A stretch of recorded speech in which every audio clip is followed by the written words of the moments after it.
नमस्कार दोस्तों, हम सच न्यूज में आप सभी का स्वागत है। मैं अनिल अंचल लेकर हाजिर हूं सागवाड़ा शहर सहित आसपास की खास हलचल को। तो फिर चलिए खबरों के सिलसिले को आगे बढ़ाते हैं। लोकसभा आम चुनाव 2024 में डूंगरपुर बांसवाड़ा संसदीय सीट के भाजपा प्रत्याशी महेंद्रजीत सिंह मालविया आज सागवाड़ा विधानसभा के ओबरी गांव में हेलीकॉप्टर से पहुंचे। मालविया का हेलीकॉप्टर जैसे ही ओबरी के खेल मैदान पर पहुंचा, लोगों का हुजूम उमड़ पड़ा। समर्थकों ने मालविया का ढोल नगाड़ों से स्वागत किया, वहीं बड़ी माला भी पहनाई। हेलीकॉप्टर में उनके साथ सांसद कनकमल कटारा व बांसवाड़ा भाजपा के जिलाध्यक्ष लाभचंद पटेल भी मौजूद थे। ओबरी के खेल मैदान में मालविया ने आम जनता को संबोधित करते हुए क्या कुछ खास कहा, आइए आपको दिखाते हैं। ब्यूरो रिपोर्ट अनिल अंचल, अहम सच न्यूज, ओबरी।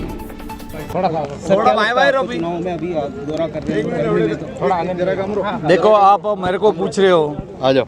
इतनी गर्मी है, शादियां हैं, मंदिर की प्रतिष्ठा है, इसके बाद भी जो भीड़ उमड़ के आ रही है भगवान राम के नाम के और मोदी साहब के नाम के ऊपर, और तीसरी बार देश के प्रधानमंत्री जी मोदी जी बने इसके नाम के ऊपर। भारतीय जनता पार्टी राजस्थान में 25 में से 25 सीटें जीतेंगे और कनकमल जी हमारे बीच में खड़े हैं। शानदार वोटों से पहले जीते हैं, उन्होंने काम कराए हैं। निश्चित रूप से इस सीट को हम बहुत भारी मत से जीतेंगे। आपको क्या लगता है कि टक्कर किस में है, मतलब बीजेपी और बीजेपी में टक्कर? मैं तो किसी की टक्कर मानता ही नहीं। अभी आपने कहा था चक्कर चक्कर है, वो तो काय का टक्कर है, कोई चक्कर नहीं। सब विवाद समझ रहे हैं। क्षेत्र में सर मैंने दौरा किया था, वहाँ पर चेहरे को देखकर, आपके चेहरे को देखकर लोग मतदान कर रहे हैं, कांग्रेस को देखकर नहीं। जैसे कि कांग्रेस से आप बीजेपी में आए तो वहाँ पर बोल रहे हैं कि हम कांग्रेस को नहीं, हम तो चेहरे को देखकर वोट करेंगे। ऐसा ही क्या डूंगरपुर में भी आपको लगता है क्या? भाई देखो, जनसलाब तो आ ही रहा है। ये लोग मेरी सेल्फी लेने के लिए कितने दौड़ के आए, तो अच्छा हुआ यहाँ था, अगर बॉम्बे चला जाता तो और कहीं होता। तो क्या मानते हैं सर, कितना मार्जिन निकलेगा? मार्जिन कितना भी रहे, 3 लाख पहले था, इसके बाद मोदी साहब ने बहुत काम किए हैं। 3 लाख से 4 लाख से 5 लाख से मार्जिन कोई भी हो सकता है, लेकिन चुनाव बहुत शानदार तरीके से जीतेंगे। 6 लाख वोटों से वातावरण बनाते हैं। अब की बार 400 पार का नारा लगाया है, और 400 पार करने के लिए एक लक्ष्य के साथ में काम करते हैं। इसी भावना के साथ आज हम आपके बीच में हैं। 98 के अंदर में बांसवाड़ा डूंगरपुर का एमपी था, लेकिन कांग्रेस पार्टी से था। अभी भी कुछ समय पहले मैं कांग्रेस पार्टी में था और कांग्रेस पार्टी छोड़ के भारतीय जनता पार्टी में आया, और 13 दिन में मुझे एमपी का टिकट मिला। और टिकट मिलने के बाद आदरणीय मेरे भाई कनकमल जी कटारा वर्तमान में सांसद हैं। मैं उनके साथ घूम रहा हूं, मैं छोटा हूं, वो बड़े हैं, और मैंने कहा कि आप आशीर्वाद दो। उन्होंने कहा कि मेरी 2 हाथ से आशीर्वाद है, इस क्षेत्र का भी आशीर्वाद है। हमारे सबका लक्ष्य है कि मोदी साहब को तीसरी बार देश का प्रधानमंत्री बनाए, देश को शक्तिशाली बनाए, दुनिया में देश की ताकत को बढ़ाएं। निश्चित रूप से एक वातावरण पूरे मुल्क में और पूरे देश में बना है, वो मोदी साहब के पक्ष में बना है, भारतीय जनता पार्टी के पक्ष में बना है। और हमारे विपक्ष की पार्टियां सब एक हो रही हैं और एक होकर नरेंद्र भाई मोदी जी को रोकने की कोशिश कर रहे हैं। लेकिन आपने जोना डोकरा कही गया, आपने नौड़ी एक थैलाओं के एक कंडियावन दे रहे। निश्चित रूप की नौड़ी है, जहरीला सांप ने मारी नके।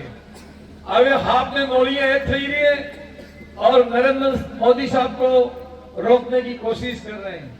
निश्चित रूप से 10 साल में जो काम किया है मोदी साहब ने, वो ऐतिहासिक काम है।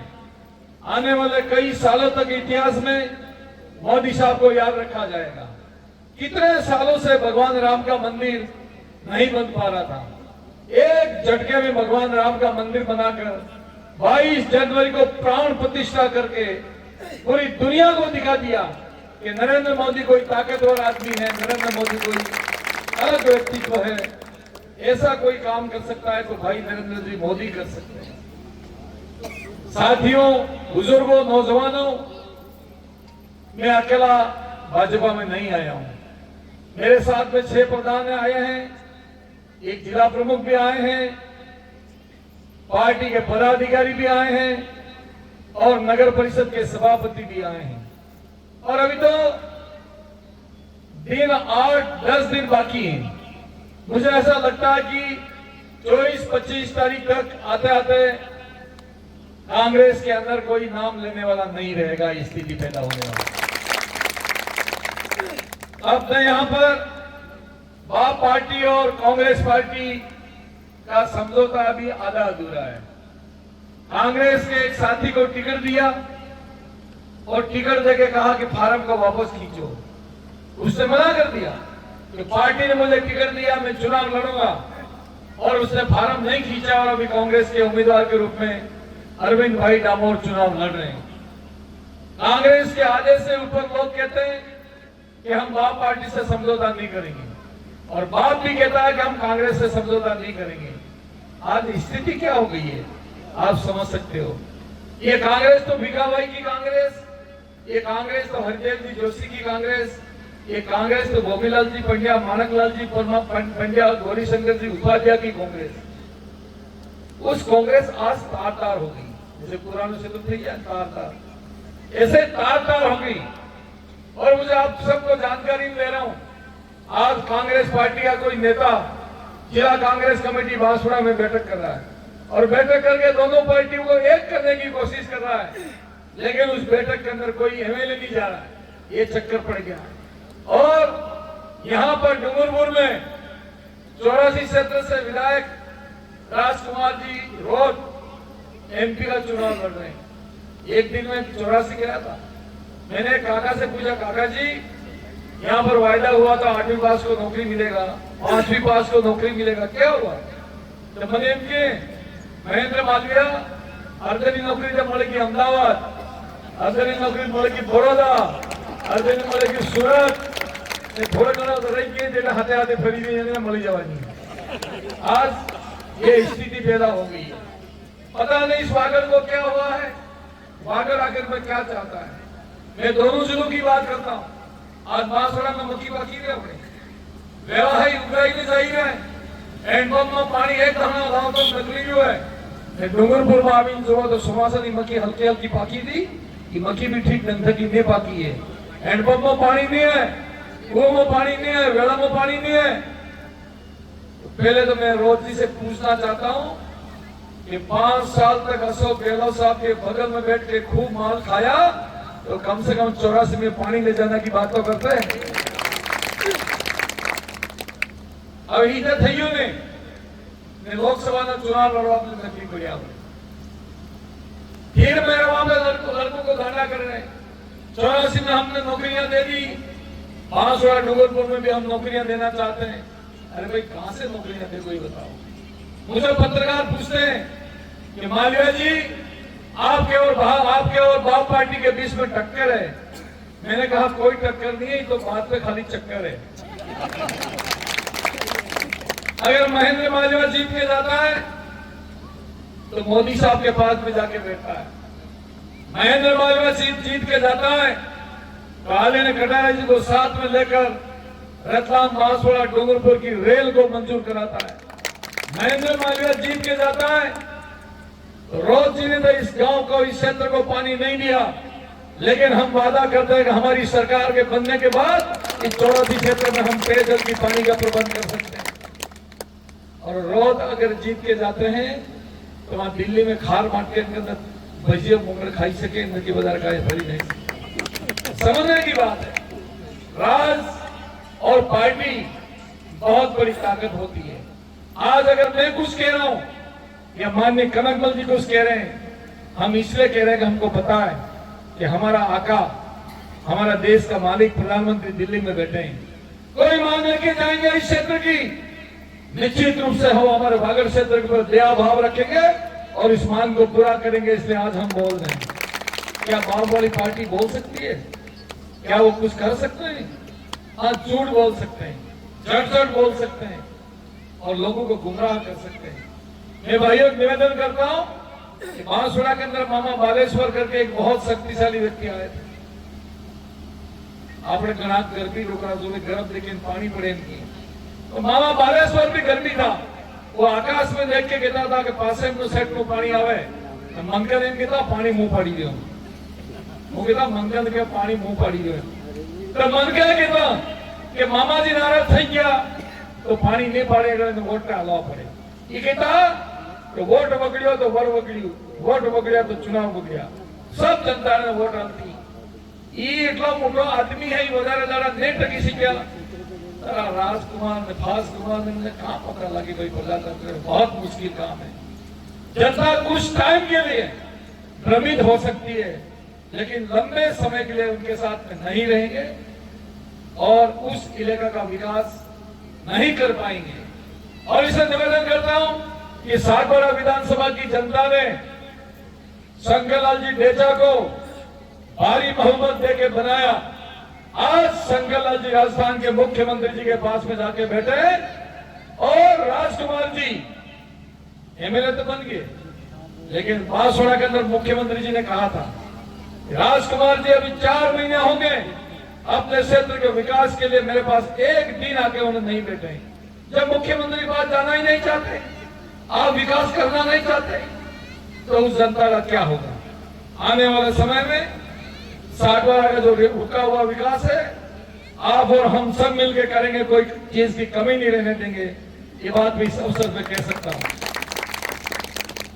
विशेष करके मेरे आदिवासी भाइयों से निवेदन करता हूं, ये इनके हमारा आदिवासी ने सरकार बनावी है, आदिवासी ने हमारा अलग राज चुके कि कनकबल जी हो कटारा है नहीं, कनकबल जी कटारा है नहीं और शंकरलाल जी डेचा आदिवासी है ने और आपका उम्मीदवार महेंद्र पहलवा आदिवासी है ने, ये अनिता जी बैठे आदिवासी है ने और यहाँ पे कोई सरपंच प्रमुख भी बैठे हैं तो आदिवासी। तो राज तो आदिवासी का है, पंच बने तो आदिवासी, सरपंच बने तो आदिवासी, प्रमुख बने तो आदिवासी, एमपी बने तो आदिवासी और सरकार में मुख्यमंत्री बने किसी के तकदीर में तो भी आदिवासी बन सकता, किसी ने रोका नहीं। फिर भी पूछना चाहता हूं उनको, फिर कौन सा राज आप इस वागड़ में लाना चाहते हो?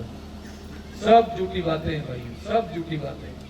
कहते हैं अनुसूची 5 लागू कराएंगे, अनुसूची 5 में यही तो है कि चुनाव कोई लड़ेगा तो आदिवासी लड़ेगा। अनुसूची 5 एक ड्राफ्ट बना था तो कटारा जी उस ड्राफ्ट के अंदर थे,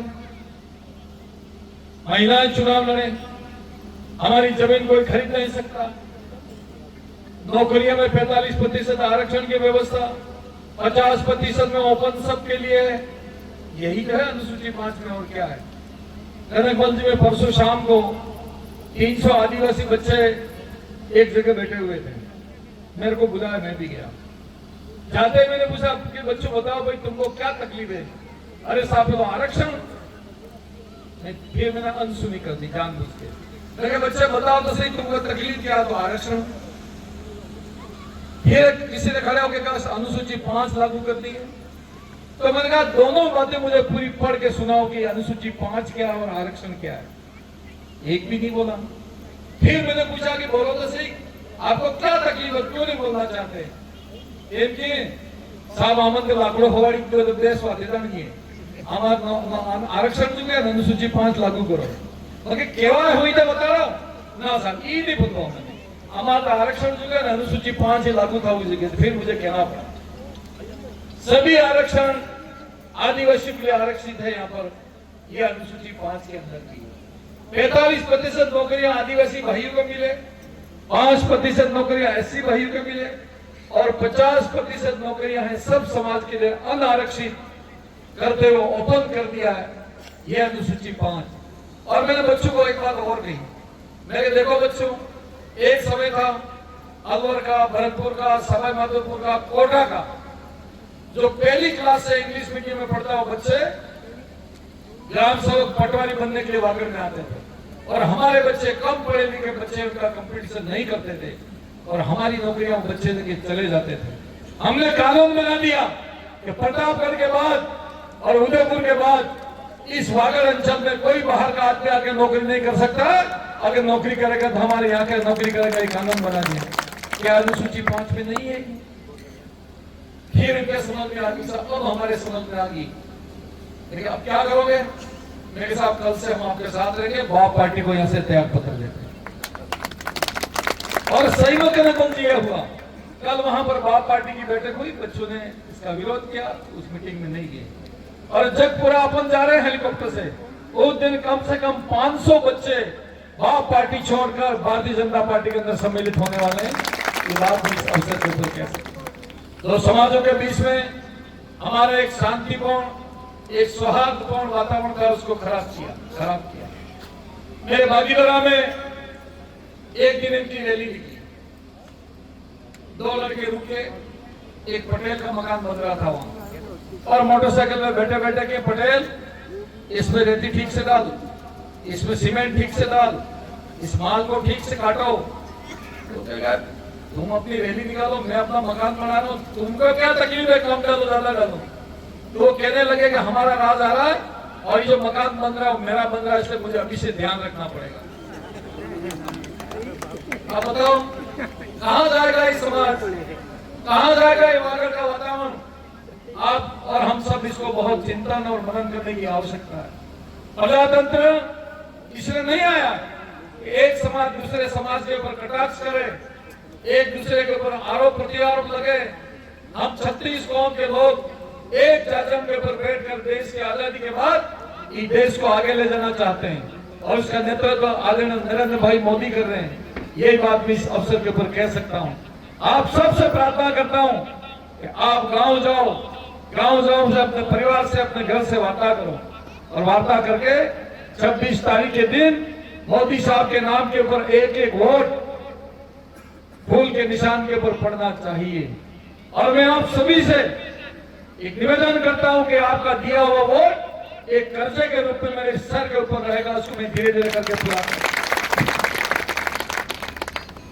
कल के पेपर में एक बात थी, ये लोग बाप वाले कहते हैं कि नरेंद्र मोदी जी आ गए तो हमारा आरक्षण खत्म कर देंगे।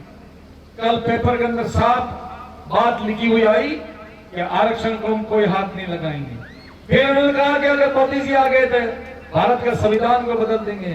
प्रधानमंत्री जी ने कहा कि बाबा साहब अम्बेडकर ने संविधान बनाने के लिए 2 वर्ष 11 माह और 18 दिन लगे तो देश का संविधान बना है। बाबा साहब जिंदा होकर वापस आ जाएंगे तो भी संविधान को हाथ नहीं लगाएंगे, भारत का संविधान वही तो वही है। मैं आप आदिवासी भाई से पूछना चाहता हूं, आपके जो 2 बातों का डाउट था, एक संविधान का और एक आरक्षण का, दोनों ही बातें प्रधानमंत्री जी ने मना कर दी, फिर अपनी जिंदगी को खराब क्यों कर रहे हो? आइए सच्चाई का साथ दो, विकास का साथ दो, प्रधानमंत्री जी का साथ दो, और आगे पीछे भी सूखी धरती को हम हरी भरी कैसे करें, इस बात के लिए साथ दो। यही बात मैं इस अवसर पर कह सकता हूं। 21 तारीख के दिन देश के प्रधानमंत्री हम सबको आशीर्वाद देने के लिए बांसवाड़ा आ रहे हैं।